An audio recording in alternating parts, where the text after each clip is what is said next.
marqué admise à la DAS le 24 juin 78 alors que je suis née le 27. Et ça a été mais absolument extraordinaire pour moi de savoir d'où je venais parce que maintenant quand je me regarde dans la glace, je suis à deux doigts de faire you you you you you you. Bonjour, je suis Labajon et aujourd'hui je viens vous parler de mon histoire. Elle est un petit peu particulière.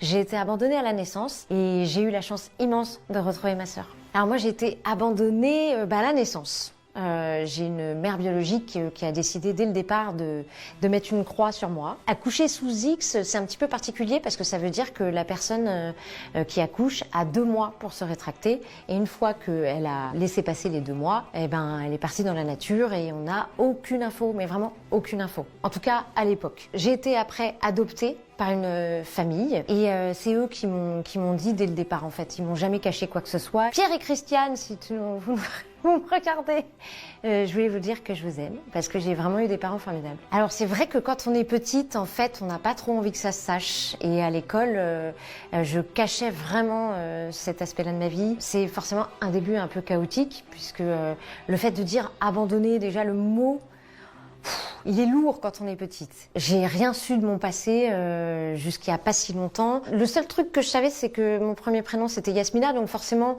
je me doutais bien que j'étais pas suédoise ni norvégienne. Hein, forcément. J'ai été rebaptisée Anne-Sophie. J'aurais préféré peut-être Yasmina, je pense. Ça fait plus soleil, quoi, non? C'est moins à la mode. J'aurais moins pu Éric Zemmour, voyez. C'est cette question qui est un petit peu pénible quand on est petit et même ado. C'est tu viens d'où? Le fait de pas savoir, c'est hyper frustrant. Du coup, je mentais. Je disais je viens du Maroc, ou je suis espagnole, ou parfois je m'amusais à dire que j'étais indienne. Voilà.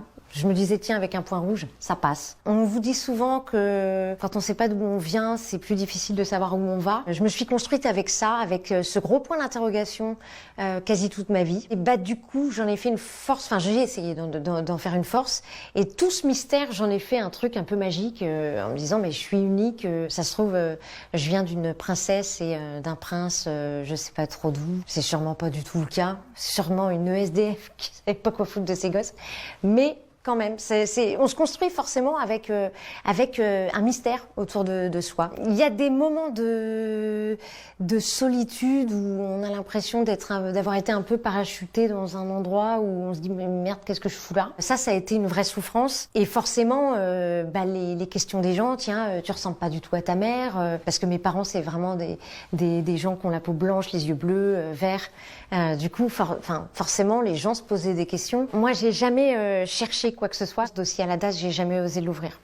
Par peur de savoir ce qu'il y avait à l'intérieur. Et un jour, Vincent Leroy, qui est mon co-auteur, a fait un test d'ADN pour savoir d'où il venait. Et pour mon anniversaire, il me l'a offert. Et j'ai découvert mes origines. Donc je suis 70% algérienne, j'ai 27% d'espagnol et 2,7% de Sierra Leone. Et ça a été mais absolument extraordinaire pour moi de savoir d'où je venais parce que maintenant quand je me regarde dans la glace, je suis à deux doigts de faire you you you you you you. Mais je suis très fière, ça y est, maintenant je sais quoi, je sais, c'est fabuleux de savoir, ça m'a donné une force incroyable, vraiment incroyable. Et maintenant, j'attends plus qu'on me demande tu viens d'où, je vais directement vers les gens, je dis donc, tu sais d'où je viens. Et puis une semaine après, Vincent m'appelle et il me dit est-ce que t'es assise? Je lui dis ouais. Il me dit t'as une sœur.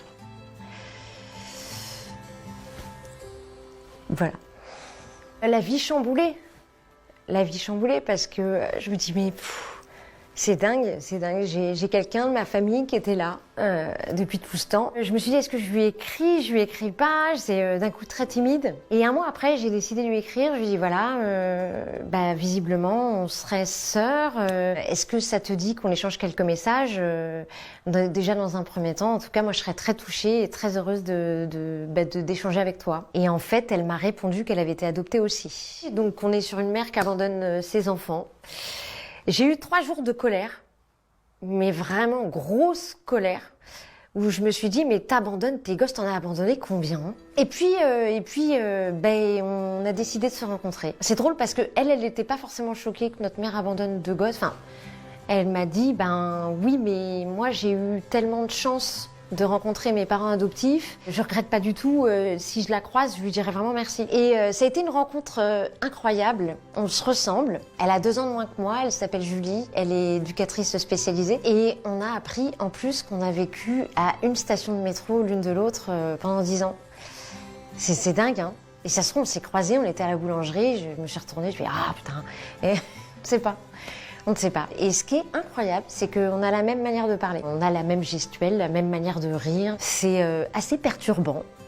Et aujourd'hui, on est devenus très proches. On est partis faire du shopping ensemble. On fait les trucs de sœurs. C'est drôle parce que moi, j'ai toujours rêvé d'avoir une sœur. Vous savez, le truc où on s'échange nos affaires, on fait les poufiasses, quoi. Et maintenant, je peux vivre ça. Alors, à l'âge que j'ai, certes, on a pas mal de temps à rattraper. Et en même temps, il y a un truc très naturel, comme si on s'était toujours connus. Ça arrive à tellement peu de gens qui ont été adoptés. C'est incroyable. J'ai une chance incroyable. Et c'est vrai qu'on a l'impression que le destin nous a poussés dans les bras l'une de l'autre. Et j'arrête pas de l'observer quand on se voit, elle le sait pas.